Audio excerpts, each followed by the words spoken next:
is, do I have to testify about abuse in a VAWA case, right? Do I have to do I have to testify about the abuse I experienced in my VAWA case?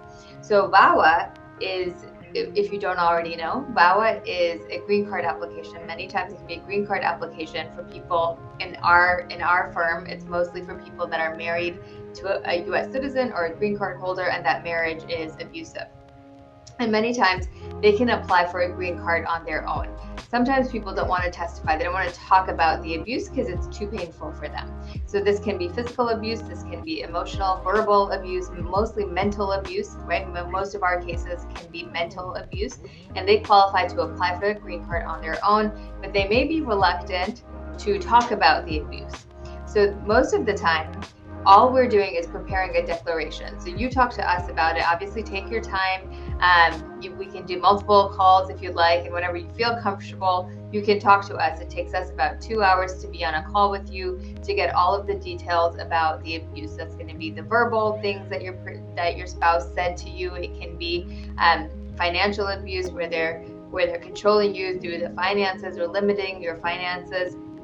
So all of these things can be different forms of abuse. Our call with you is to get all of that information to make sure that we relay that to the government and let them know all of the different types of abusive behavior that you are experiencing, right? So that is what we do. We try to prepare the application in that way. And once we file it, so it's you tell us, we write it up, and we submit it as an exhibit in your application. You, of course, you verify it and make sure everything is correct and we accurately captured it.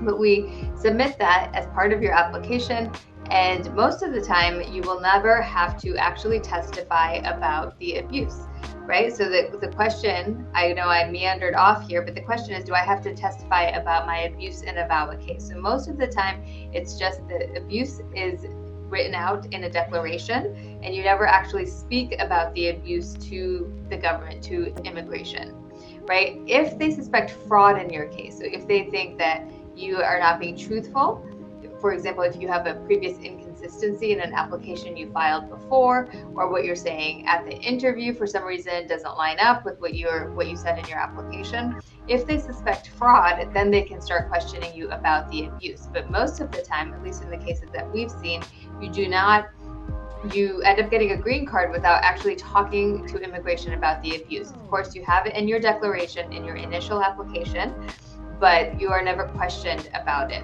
in most cases, although that is possible. So you should be ready for that and prepared for that. Okay, if we can help you with your VAWA application, give us a call. You can reach us at 703-348-1663. Again, 703-348-1663.